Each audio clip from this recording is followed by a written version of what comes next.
Aloha, gardeners. Today I would like to discuss one of the least popular topics amongst gardeners. So I won't be surprised to find that I hardly get any views on this video, but you really ought to watch it, I suggest.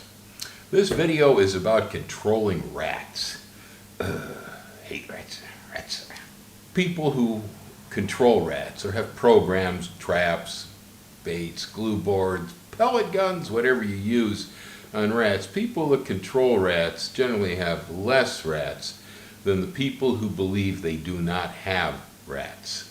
Now, this is not necessarily true everywhere, but I can guarantee that if you live in California, anywhere around the Bay Area where I used to live, or if you live here on the Big Island, if you think you don't have rats, then you have them, because everybody's got rats here.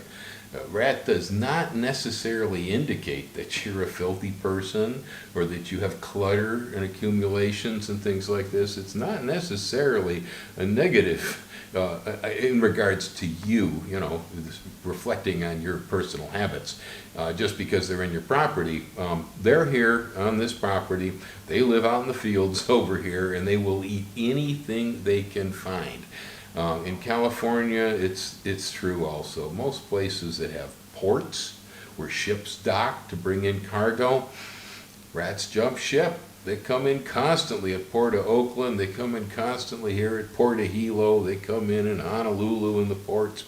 They're constantly jumping ship and heading onto the island. We have several different varieties of them here. Some of the original ones actually came probably with the first or second or third Polynesians to land here, got into their voyaging canoes, the Polynesian rat. That's how it originated here. But we have the Norway rat, and we have what I call a roof rat. Here they call it a climbing rat. That's a rat that almost never touches the ground. I believe those two probably got here later on. Captain Cook probably brought some of them with him when he landed and so forth. Most ships that ever came to the island, and these days even airplanes, the rats get on them. They're sneaky little guys. So if you think you don't have rats, you got them. Yeah, for sure.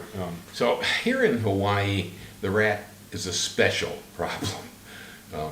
Most places, they're just going to gnaw your wires and eat your fruit and, get into everything and chew up the stuff in your attic or whatever. Here in Hawaii, they do all of that, plus they carry this parasitic nematode that causes the rat lungworm. That's a symbiotic situation with a parasite that's microscopic, the rat that tends to carry it as a lungworm, and then the snail or the slug that will eat the rat poo and pick up the parasite and then possibly spread it to human beings through leaving slime on your lettuce.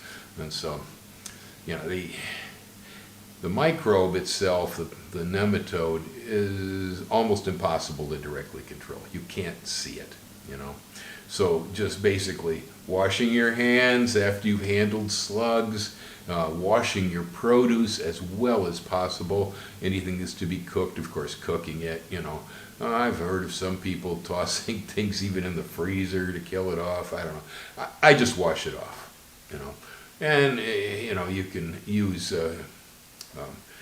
controls then against the slug. And the slug is a little easier to control. You use slug baits, you can use copper barriers, you can use 9-volt electric slug fencers to keep them off. There's a lot of possible ways you can deal with it. Of course, then again, making sure to wash that produce. And if I get lettuce that shows that the slug was on it, I will usually just throw that head out. I won't even bother with it. Go find another one that they did not get to. But the slug is really hard to control. There's billions and billions and billions of them, and they are hermaphrodites. They don't need to mate to make eggs. The eggs will survive laying around in the field, blah, blah, blah. Hard thing. It's a hard thing. So, we try to keep them down. We try to keep them away from specific locations where your lettuce is growing, for instance. Special precautions there. But the rat is the one part of the equation that's actually fairly easy to control. It's definitely easier to deal with a rat than it is a nematode or a slug. And so approaching the formula from multiple directions, if you live here, to prevent it. And by the way, it's also in Dade County, Florida, too. So you guys in South Florida, you got this same issue you're going to have to worry about. Now, I know Dade County has not used the same wording that we use here in Hawaii, rat lungworm. But you have a parasitic nematode that inhabits a rat and is being spread by that giant African snail down in Dade County. So you guys got the same problem we got. And so this information is good for you too. So I was out in the passion vines the other day checking on my crop and realized the darn rats are picking up everything that falls off the vines and eating it.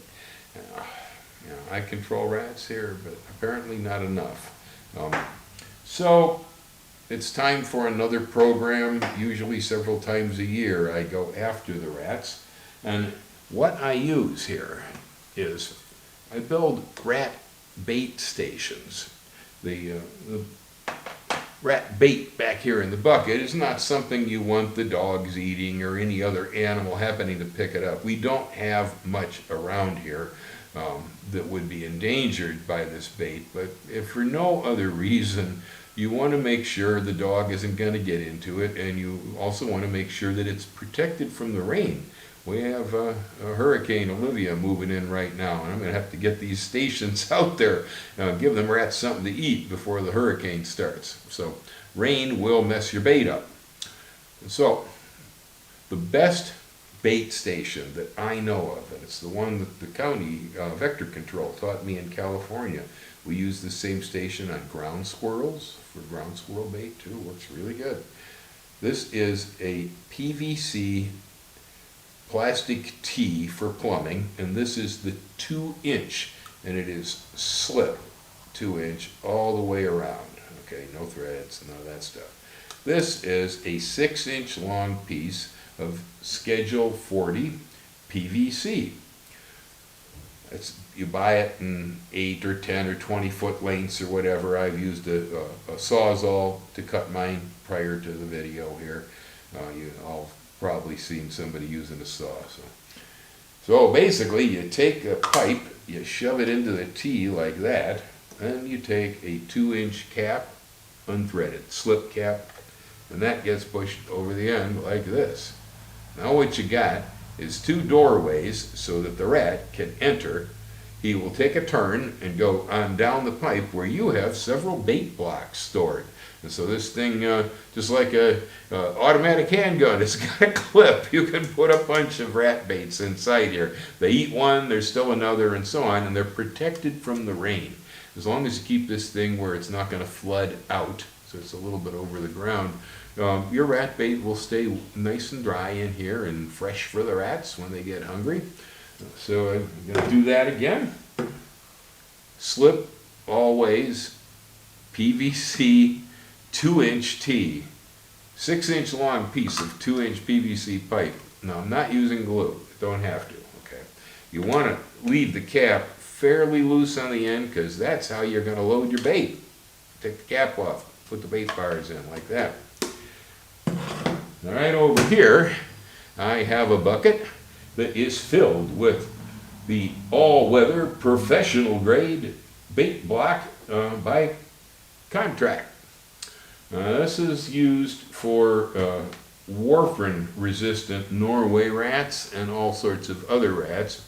Now, if you live in California, the PETA people have really gotten to California, and so they have a whole bunch of rats that have been protected in California. And so if you live in California, this thing is illegal to use on the cotton rat, the eastern harvest mouse, the golden mouse, the Polynesian rat, the meadow vole, the white-throated wood rat, the southern plains wood rat, and the Mexican wood rat. Okay, so if you're in California, you're going to want to make sure to put a little sticker right here on the side of this that says no Polynesian rats, no wood rats, blah, blah, blah, right? Just so, when the rats come up and they look at it, they can tell that, oh yeah, right, we can't eat there, that's not for us, and so they'll go away, of course, it's all this whole PETA thing about how, Well, I won't even go into it. How about that?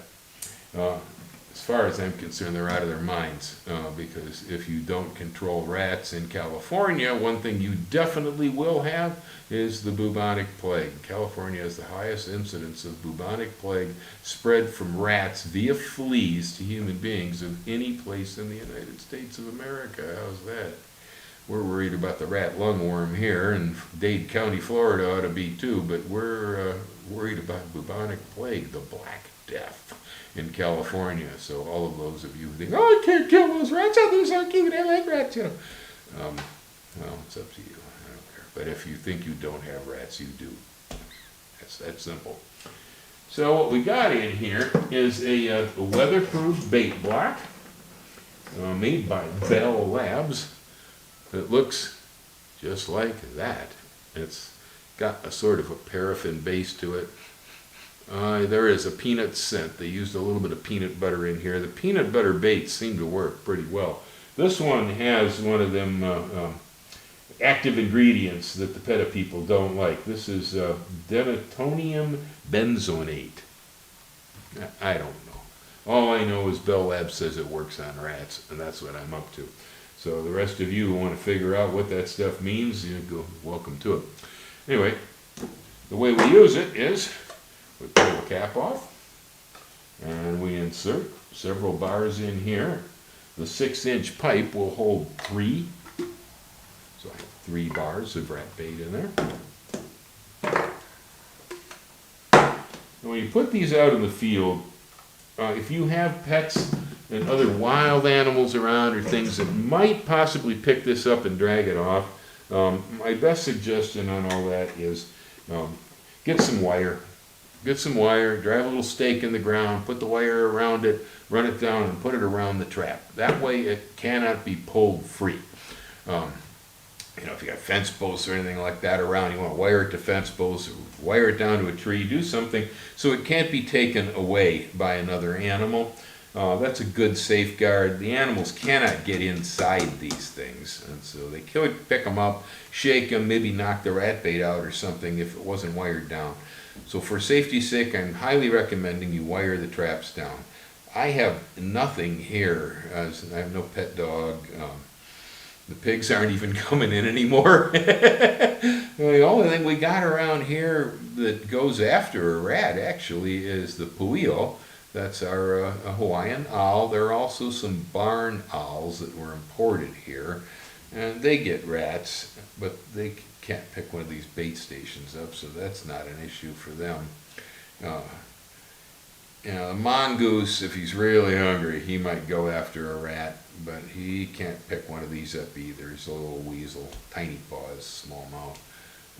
So that's not likely. The only other thing I have around the whole neighborhood that I know of is the feral cats, which are not a good thing to begin with, but I generally allow them here around the farm because they do rodent work for me, but they mostly do mice. They have to be really big and really tough and really hungry to want to take on a rat, because a rat is not a fun thing. I hear people talking about how they get cats that do rats, and my only thoughts I have on the subject is they're either part Persian or full Persian, part Siamese or part Siamese. Those are 2 cats that once were used for hunting and will take down animals bigger and tougher than themselves. Or the rats already picked up rat bait and they were sick from it, because a rat is tough. I don't know if you ever quartered one. They scare the willies out of me, that's for sure. Okay, so now let's go on out and put this stuff out in the field.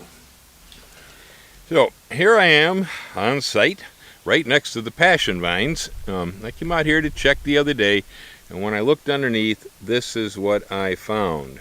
Okay, now I can tell this was done by a rat and not a bird, because if you look at the edges of the cut, the rat has a double incisor tooth up front, 2 teeth side by side. All rodents have that. When they feed, whether it's a mouse or whether it's a rat or a ground squirrel or whatever it is, they're always going to leave the double chisel mark. If you look closely, you'll see there's a little line between each gouge as they cut into the fruit. And this does, it's hard to see with the camera, but it does show the double and scissor mark, especially if you can find a nice fresh one before they've started to shrivel.